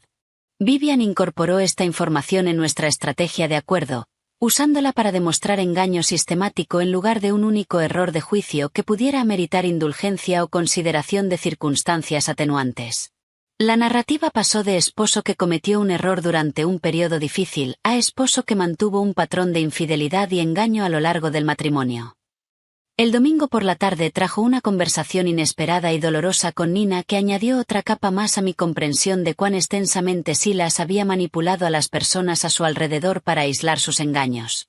Nos encontramos para tomar café en un lugar cerca de su departamento en Milwaukee, y ella parecía agitada de maneras que sugerían que había estado cargando algo difícil durante algún tiempo. Necesito contarte algo que me ha hecho sentir enferma desde que me contaste de la aventura, dijo Nina una vez que nos acomodamos en un reservado tranquilo de la esquina. El día de Acción de Gracias pasado. ¿Te acuerdas cuando estabas ayudando a mamá en la cocina como 1 hora antes de la cena? Asentí, sin saber a dónde iba esto. Silas y yo terminamos solos en el porche durante ese rato, continuó Nina, su voz tensa de emoción. Había estado notando que él parecía diferente, distraído, y que tú parecías estresada de maneras que no estabas hablando. Entonces le dije algo. Le dije que había notado que parecía distante contigo últimamente, y que si estaba teniendo dudas sobre el matrimonio o pasando por algo difícil, necesitaba abordarlo honestamente contigo en lugar de dejar que los problemas se acumularan. Hizo una pausa, sus manos apretando la taza de café con tensión visible. Me miró directamente a los ojos, Eliza, con esta expresión completamente sincera, y dijo: Nina, yo amo a tu hermana. Solo estás viendo estrés laboral, no distancia de ella. Todo entre nosotros está bien. Aprecio que te preocupes lo suficiente como para preguntar, pero te prometo que no hay nada de qué preocuparse. La voz de Nina se quebró ligeramente al continuar. Me mintió tan convincentemente mientras activamente te estaba engañando que después me sentí culpable por haber sospechado que podía haber problemas. Me manipuló para convertirme en su testigo de carácter, para tranquilizarme a mí misma de que su matrimonio era sólido, y le creí completamente. Su revelación explicaba la intensidad de la rabia de Nina cuando le conté por primera vez del descubrimiento de la aventura. Su ira no había sido solo furia protectora en mi nombre. Había sido parcialmente sobre su propio sentido de complicidad, sobre haber sido convertida en arma contra sus propios instintos y usada para validar una narrativa falsa. Por eso quería confrontarlo con tantas ganas, dijo Nina. Por eso tuve que obligarme a no manejar a Chicago y destruir algo suyo. Me había hecho cómplice de tu engaño. Había usado mi confianza y mi amor por ti como herramienta para aislar aún más sus mentiras. Estiré el brazo por la mesa y apreté su mano. No eres cómplice. Te manipuló de la misma manera que me manipuló a mí. Eso es lo que hace. Aparentemente construye narrativas e interpreta la sinceridad hasta que la gente cree la versión de la realidad que está vendiendo. La pieza final de comprensión llegó inesperadamente mientras empacaba los artículos restantes de la habitación de invitados para ser enviados a cualquier dirección que Silas hubiera proporcionado a su abogado. Metido entre dos libros de texto de arquitectura en el estante inferior, encontré un diario encuadernado en cuero que nunca había visto antes. La ética profesional y el respeto básico por la privacidad sugerían que no debía leer el diario privado de alguien, pero la curiosidad y la necesidad de comprender lo que realmente había estado sucediendo en la mente de alguien con quien compartí 12 años superaron esas consideraciones. Las entradas databan de aproximadamente 2 años atrás, y proporcionaban una ventana a la narrativa interna de Silas que era simultáneamente reveladora y profundamente indignante. Había escrito extensamente sobre sentirse menospreciado en nuestro matrimonio, sobre cómo yo supuestamente había cambiado después de mi éxito profesional y empezado a ganar más que él, sobre cómo nuestra relación se había vuelto emocionalmente estancada y profesionalmente competitiva en lugar de solidaria. Las entradas eran ejercicios magistrales de justificación retrospectiva. Había reescrito sistemáticamente toda la historia de nuestro matrimonio, reenmarcando dinámicas normales de pareja como evidencia de mi fracaso en apreciarlo o comprenderlo adecuadamente. Las noches tranquilas trabajando en proyectos separados se convirtieron en evidencia de que yo había dejado de interesarme en sus intereses. Mi éxito profesional se convirtió en prueba de que había priorizado los logros laborales sobre la intimidad emocional. Patrones normales de relación que toda pareja a largo plazo experimenta fueron transformados en evidencia de incompatibilidad fundamental. Una entrada de aproximadamente 3 meses antes de su desaparición decía: ella no entiende la ambición. Se ha vuelto demasiado cómoda, demasiado asentada en su éxito. J me hace sentir vivo de nuevo, visto de maneras que no me sentía en años, como el hombre que era antes de que el matrimonio me domesticara y me convirtiera en alguien que apenas reconozco. Leer esas palabras cristalizó algo crucial. Silas no me había traicionado porque nuestro matrimonio estuviera fallando realmente en ningún sentido objetivo. Había construido una narrativa de fracaso específicamente para justificar una traición que ya había decidido cometer.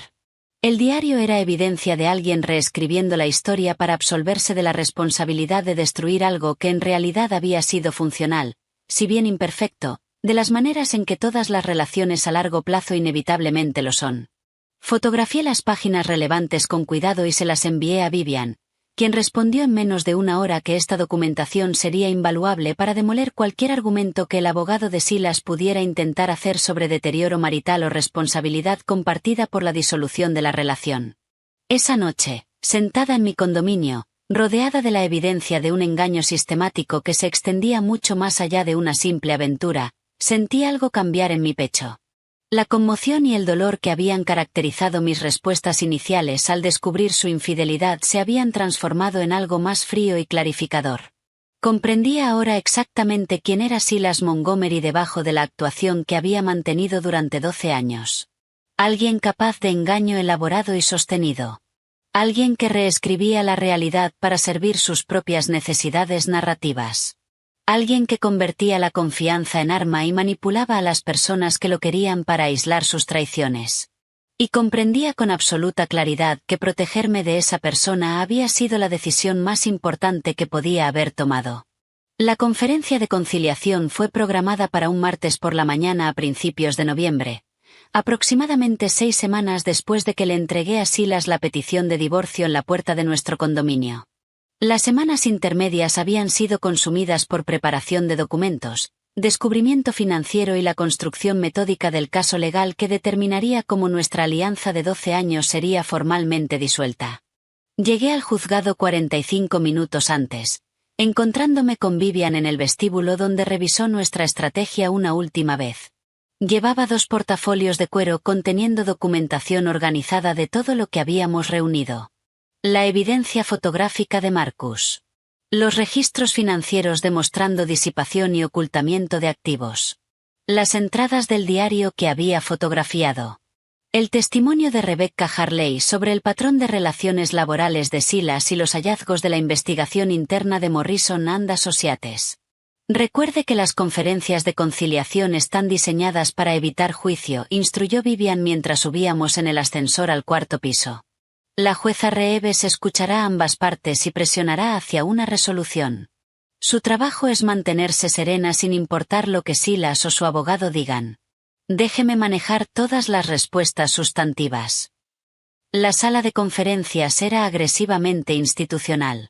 Luz fluorescente, alfombra gris, una mesa rectangular rodeada de sillas de oficina que habían visto mejores décadas. La jueza Reeves, una mujer a principios de sus 60 con cabello plateado y una expresión que sugería haber presidido incontables variaciones de este mismo escenario doloroso, llegó puntualmente a las 9 y se presentó con eficiencia profesional. Silas entró 3 minutos después con su abogado de oficio, un defensor público llamado Matthew Grant, que parecía simultáneamente sobrecargado de trabajo e insuficientemente preparado. Silas lucía sustancialmente diferente de cómo se había visto 6 semanas antes en la confrontación de nuestra puerta. Más delgado, con sombras bajo los ojos que hablaban de mal dormir y considerable estrés. Su traje le quedaba ligeramente suelto, sugiriendo una pérdida de peso que no había sido intencional. Cuando sus ojos encontraron brevemente los míos antes de sentarse al otro lado de la mesa, vi algo que podría haber sido vergüenza o quizás simple resignación agotada. La jueza Reeves comenzó estableciendo reglas básicas y explicando el proceso de la conferencia de conciliación. Luego invitó a Vivian a presentar nuestra posición. La presentación de Vivian fue clínica y devastadoramente exhaustiva. Recorrió la línea temporal de la aventura de Silas, respaldada por la documentación fotográfica de Marcus mostrándolo con Jennifer en la cabaña junto al lago, en restaurantes, realizando actividades domésticas que demostraban una relación establecida en lugar de encuentros aislados. Presentó los estados de cuenta de tarjeta de crédito demostrando $12,000 en gastos relacionados con la aventura cargados a nuestra cuenta conjunta. Introdujo la evidencia de la cuenta de ahorros oculta conteniendo $28,000 que Silas había desviado sistemáticamente de los activos maritales mientras me permitía cargar con la mayoría de los gastos del hogar. Detalló los hallazgos de la investigación interna de Morrison & Associates, que había resultado en la degradación de Silas y la transferencia de Jennifer por violación de las políticas de conducta laboral. Hizo referencia al testimonio de Rebecca Harley, sugiriendo un patrón de relaciones laborales inapropiadas que se extendía más allá de Jennifer. Presentó extractos del diario de Silas demostrando que había estado construyendo justificaciones para la traición en lugar de responder a un fracaso marital real. Matthew Grant intentó interrumpir varias veces, tratando de argumentar que Illinois era un estado de divorcio sin culpa donde la conducta marital no debería influir en la división de bienes. La jueza Reeves lo cortó con la paciencia cansada de alguien que ha escuchado este argumento demasiadas veces. Consejero, aunque Illinois no reconoce la culpa como causal de divorcio en sí misma, la dilapidación de bienes por infidelidad conyugal influye absolutamente en la distribución equitativa, dijo ella con firmeza. Su cliente gastó $12,000 de fondos matrimoniales directamente en una aventura extramatrimonial y ocultó $28,000 en una cuenta separada que abrió específicamente para preparar su salida del matrimonio. Estos no son factores neutrales que el tribunal pueda ignorar al determinar una división justa de los bienes. Ver a Silas sentado al otro lado de esa mesa de conferencias mientras sus engaños eran catalogados públicamente en procedimientos legales oficiales me generó una respuesta emocional compleja que no había anticipado del todo. No era satisfacción exactamente. Aunque había un elemento de sombría vindicación al ver sus decisiones documentadas y reconocidas, era más bien una sensación de finitud, de ver cómo las consecuencias se cristalizaban en un registro oficial que definiría permanentemente el modo en que nuestra historia había terminado. Silas mantuvo los ojos fijos en la mesa durante la mayor parte de la presentación de Vivian. De vez en cuando lanzaba una mirada a los documentos que Matthew Grant le deslizaba, pero sin cruzar ni una sola vez la mirada con la mía. La tensión que cargaba en los hombros hablaba del profundo malestar que le producía ver sus traiciones privadas examinadas en ese frío foro público. La jueza Reeves convocó un receso de 15 minutos al término de la presentación de Vivian. Salí al pasillo, necesitando distancia de ese espacio claustrofóbico donde mi matrimonio estaba siendo desmontado sistemáticamente en cálculos financieros y terminología legal. Silas salió de la sala de conferencias unos 2 minutos después. Su abogado se quedó adentro, probablemente revisando documentos o preparando los débiles contraargumentos que pudieran existir dado lo contundente de las pruebas que Vivian había presentado. Silas se acercó despacio y se detuvo a aproximadamente 2 metros de distancia, con visible vacilación. «Elisa, por favor», dijo, con una desesperación en la voz que nunca le había escuchado en nuestros 12 años juntos. «Esto ha llegado demasiado lejos. Todavía podemos arreglar esta situación. Cometí errores graves, lo reconozco plenamente. Pero lo que estás haciendo ahora, destruir mi carrera, quitarme todo, esto parece más venganza que proporcionalidad». Miré a ese hombre al que había amado, confiado, con quien había construido una vida, y no sentí nada más allá de una observación clínica y distante. El vínculo emocional que alguna vez había definido mi comprensión de quién era yo en relación con él había sido cortado por completo bajo el peso acumulado de sus engaños. Venganza sería la exposición pública más allá de los procedimientos legales. Silas, respondí con calma. Venganza sería enviar las fotografías de Marcus a cada arquitecto de Chicago. Venganza sería contactar a la familia de Jennifer para explicarles exactamente cómo su hija pasaba los fines de semana. Lo que en realidad estoy haciendo es proteger bienes que intentaste robarme sistemáticamente y asegurarme de que asumas las consecuencias financieras apropiadas por decisiones que tomaste libre y repetidamente durante un periodo prolongado. Cambió de enfoque. Sus ojos adquirieron una calidad vidriosa que sugería emoción genuina o angustia fingida. ¿No recuerdas quiénes éramos juntos? ¿Esos 12 años ya no significan nada para ti? Me acerqué ligeramente, bajando la voz para que nuestra conversación no llegara a otros en el pasillo. Lo significaban todo para mí, hasta que tú decidiste que no significaban nada. No puedes convertir retroactivamente nuestra historia compartida en un arma después de haber pasado 6 meses planeando sistemáticamente tu salida y 6 días celebrándola en una cabaña junto al lago con tu jefa de proyecto. Su rostro se descompuso levemente ante la crudeza de mi respuesta. Antes de que pudiera intentar otro argumento, la asistente de la jueza Reeves nos llamó de vuelta a la sala.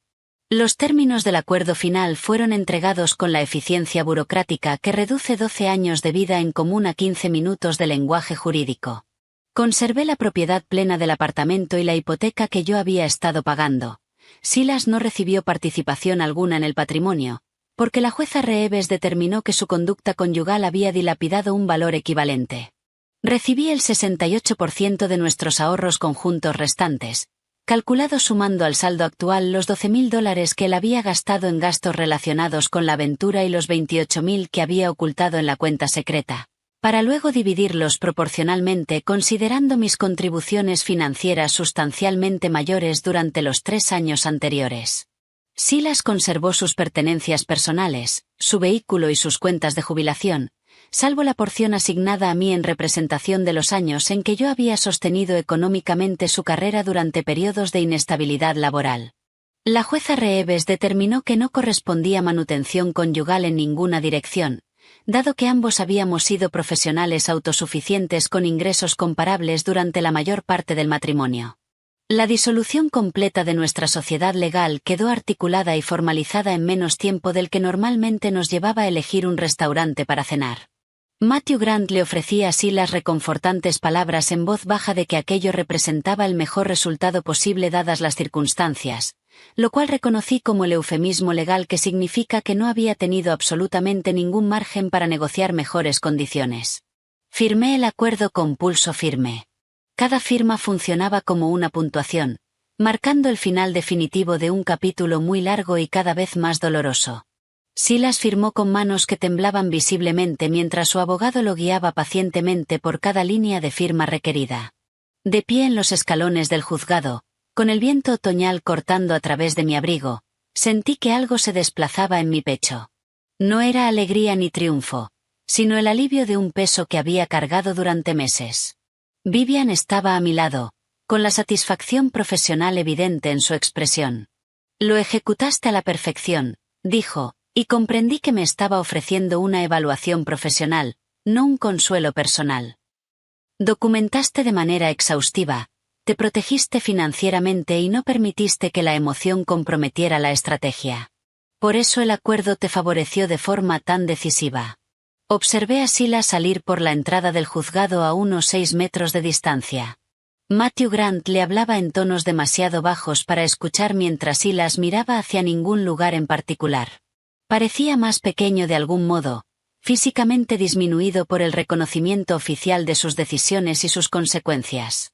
Por un breve instante, nuestras miradas se cruzaron a través de la distancia. Lo vi buscar algo en mi rostro, quizás arrepentimiento, o algún sentimiento residual, o alguna apertura que pudiera explotar para intentar una reconciliación o renegociación. No le ofrecí nada más que el reconocimiento neutro de su presencia. Luego simplemente me di la vuelta y caminé hacia el estacionamiento donde me esperaba mi coche, avanzando deliberadamente hacia la vida que había estado reconstruyendo metódicamente mientras él estaba ocupado destruyendo la versión anterior. Vivian me acompañó hasta el coche y antes de que abriera la puerta, dijo algo que recordaría durante las semanas difíciles que siguieron. La venganza no consiste en hacer sufrir a alguien de manera proporcional al daño que te causó, dijo en voz baja.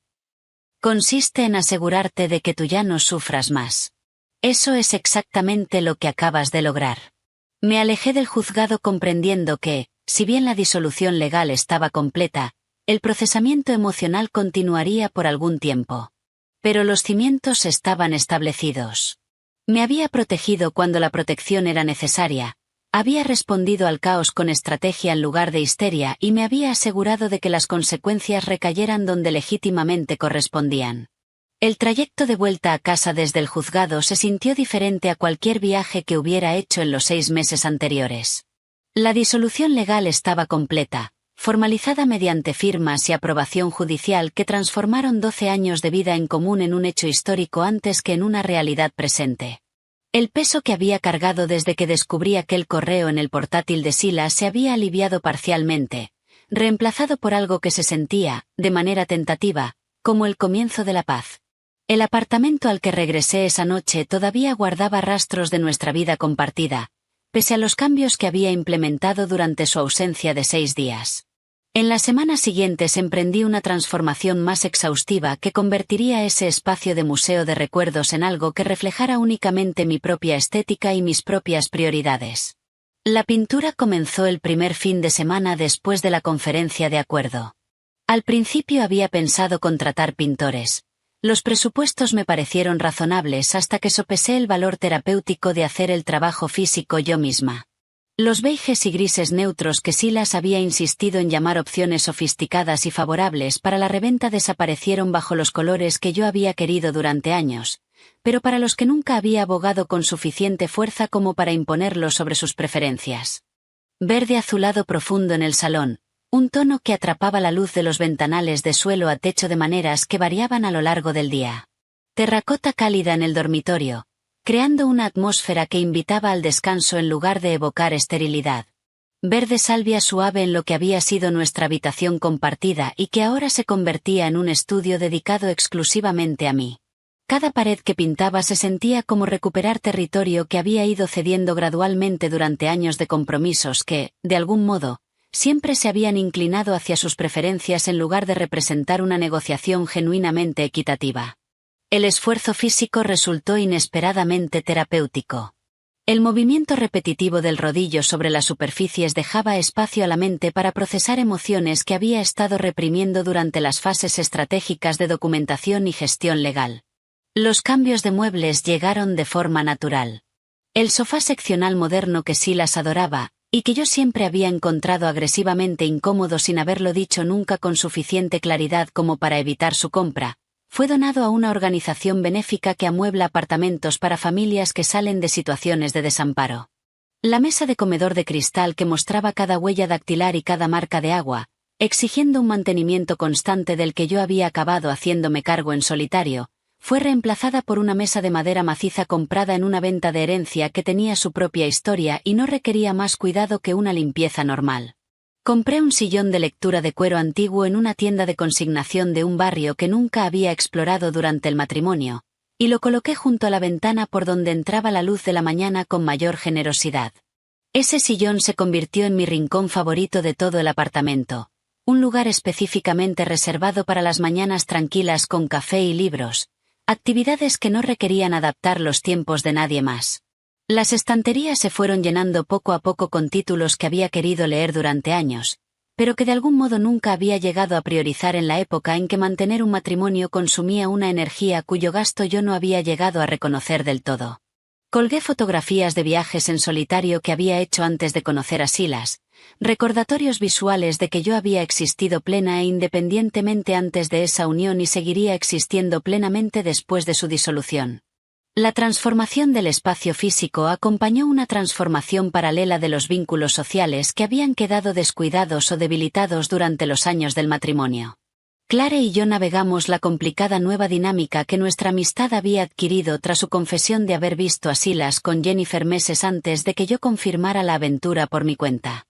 Quedamos a cenar con regularidad durante varios meses, con conversaciones que a veces resultaban difíciles pero que, en definitiva, fortalecieron nuestra conexión a través de una honestidad renovada. Una noche a finales de diciembre, tomando vino en el bistró donde ella había hecho su confesión inicial, le dije algo que había estado elaborando desde aquella conversación. Entiendo la posición imposible en la que te encontrabas el diciembre pasado, dije con cuidado. Intentabas protegerme de acusaciones potencialmente falsas y al mismo tiempo respetar mi autonomía para descubrir la verdad a mi propio ritmo. Eran dos preocupaciones válidas que creaban una situación sin salida, sin ninguna opción claramente correcta. El alivio visible de Clare sugería que había cargado con culpa por su silencio durante meses. He tenido miedo todo este tiempo de que nunca pudieras perdonarme del todo por no haber dicho algo cuando los vi juntos por primera vez, admitió. Te perdono completamente, dije, y lo decía en serio. Pero necesito que me prometas que si alguna vez en el futuro observas algo preocupante, confiarás lo suficiente en mí como para que pueda manejar información difícil. Prefiero procesar una verdad dolorosa que seguir invirtiendo en una ficción cómoda. Ella lo prometió sin titubear, y nuestra amistad se profundizó a partir de ese intercambio. La honestidad que habíamos establecido en torno a su silencio anterior abrió espacio para una autenticidad mayor en todas nuestras conversaciones posteriores. También retomé el contacto con amigas de la universidad de las que me había ido alejando gradualmente durante los años del matrimonio. Mujeres que me habían invitado a viajes de fin de semana que sí las había desalentado sutilmente con expresiones de preocupación por el gasto o con preguntas sobre si de verdad quería pasar mis escasas vacaciones lejos de él. Oportunidades laborales que había cuestionado sembrando dudas sobre si la responsabilidad adicional valía el estrés extra. Aventuras que había descartado como impracticables con una suave mofa disfrazada de cariño. Al reconectar con estas mujeres, reconocí con incómoda claridad cuánto había encogido mi vida para acomodarme a preferencias y límites que había interiorizado como un compromiso razonable de pareja. El mundo siempre había sido más grande que la versión que yo había estado habitando. Simplemente había dejado de notar las fronteras que había aceptado. Algunas relaciones no sobrevivieron al divorcio. Varias parejas con las que habíamos tenido amistad durante el matrimonio fueron diluyéndose poco a poco, aparentemente incómodas con el desorden de la separación o quizás sintiéndose obligadas a mantener lealtad a Silas a pesar de las circunstancias. Noté su ausencia, pero no la lamenté particularmente. Las amistades construidas principalmente sobre actividades sociales de pareja, en lugar de sobre una conexión individual genuina, resultaron insostenibles una vez que la configuración de pareja se deshizo. Las relaciones que permanecieron y se fortalecieron tenían una calidad cualitativamente distinta, más auténticas, construidas sobre quien yo realmente era en lugar de sobre quien había interpretado ser como parte de una unidad conyugal. 9 meses después de la conferencia de acuerdo, un martes sin ninguna particularidad a principios de junio, recibí un mensaje de texto de un número desconocido que despertó en mí una leve curiosidad sobre su origen antes de leer el contenido. Ahora entiendo lo que destruí. Lo siento por todo lo que pasó. Espero que estés encontrando la felicidad en tu nueva vida. Me quedé mirando el mensaje varios minutos, sentada en mi salón verde azulado con la luz de la tarde filtrándose por las ventanas que enmarcaban una vista que llevaba años contemplando, pero que solo recientemente había empezado a ver de verdad. Esperé sentir algo significativo. Rabia ante la insuficiencia de su disculpa. Vindicación de que por fin reconocía su responsabilidad. Dolor residual de las heridas que me había infligido. En cambio, sentí una leve curiosidad por lo que le había llevado a enviar ese mensaje precisamente ahora, seguida de una profunda indiferencia que era cualitativamente distinta al frío distanciamiento estratégico que había cultivado durante el proceso de divorcio. No era emoción reprimida. Era una ausencia genuina de implicación emocional, el equivalente psicológico de observar la vida de un desconocido desde una distancia considerable. No respondí. El mensaje no era realmente para mí, aunque estuviera dirigido a mí. Era para él. Un intento de aliviar su culpa mediante una contrición performativa que buscaba una absolución que yo no tenía ningún interés en conceder. Borré el mensaje y bloqueé el número. No por rabia, sino por la simple constatación de que Silas Montgomery se había convertido en alguien a quien yo había conocido en otra época, un personaje en una historia que había terminado de escribir y que no tenía ninguna intención de reabrir. Esa noche quedé con Clare en nuestro sitio habitual y mencioné el mensaje durante la cena. ¿Cómo te sientes al respecto?, preguntó con la atención cuidadosa de alguien que había aprendido a reconocer los momentos emocionalmente significativos. Consideré la pregunta con honestidad antes de responder. Nada, dije, reconociendo la verdad a medida que la articulaba. No siento nada respecto a él en concreto, y lo siento todo respecto a mi vida tal como existe ahora. Eso es lo que me dice que de verdad he sanado, no que simplemente lo estoy fingiendo. Clare levantó su copa de vino con una leve sonrisa. Por la nada, dijo, reconociendo tanto lo absurdo como la profunda verdad del brindis. Las dos nos reímos, y la conversación derivó de forma natural hacia otros temas que componían nuestras vidas actuales, sin detenerse en el pasado, que había sido procesado con suficiente profundidad como para no seguir exigiendo atención constante. El sobre amarillo que había representado la culminación de mi respuesta estratégica a la traición encontró su lugar permanente en una estantería de mi estudio, colocado donde lo vería cada vez que trabajara, pero no tan prominentemente como para dominar el espacio visual. Las amigas que venían de visita lo notaban de vez en cuando y preguntaban por su significado con una curiosidad que sugería que reconocían que entrañaba algo más allá de la papelería ordinaria. Un recordatorio de que la documentación derrota a la manipulación, explicaba cuando me lo preguntaban, y de que el pensamiento estratégico produce mejores resultados que la reacción emocional. Algunas se reían con cierta incomodidad, sin saber si bromeaba. Otras asentían con un reconocimiento que sugería haber navegado sus propias situaciones difíciles que habían requerido enfoques similares.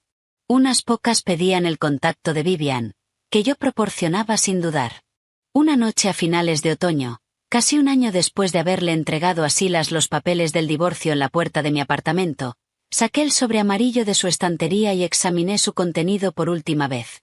Las fotografías que había tomado Marcus, los registros financieros que demostraban el engaño sistemático, los documentos legales que habían formalizado la disolución.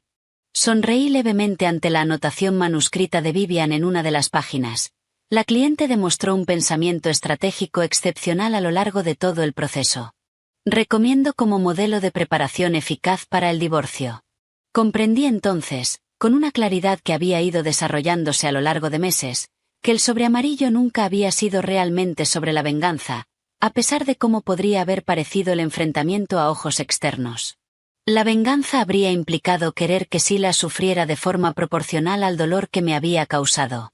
Lo que yo había querido en realidad, lo que había logrado metódicamente, era protección frente al daño continuo, responsabilidad por las decisiones que habían deteriorado nuestra unión y el desmantelamiento de los desequilibrios de poder que él había creado y sostenido mediante un engaño prolongado. Lo que había querido era que él cargara con el peso apropiado de sus propias decisiones, en lugar de conseguir distribuir ese peso sobre mí a través de la culpa, la manipulación financiera o la reinterpretación de sus traiciones como algo causado de algún modo de manera conjunta por la disfunción conyugal. Él sobrevolvió a su estantería, transformado de arma en monumento, señalando las coordenadas precisas de mi transformación, de alguien que había absorbido la traición, a alguien que se había protegido cuando la protección se hizo necesaria.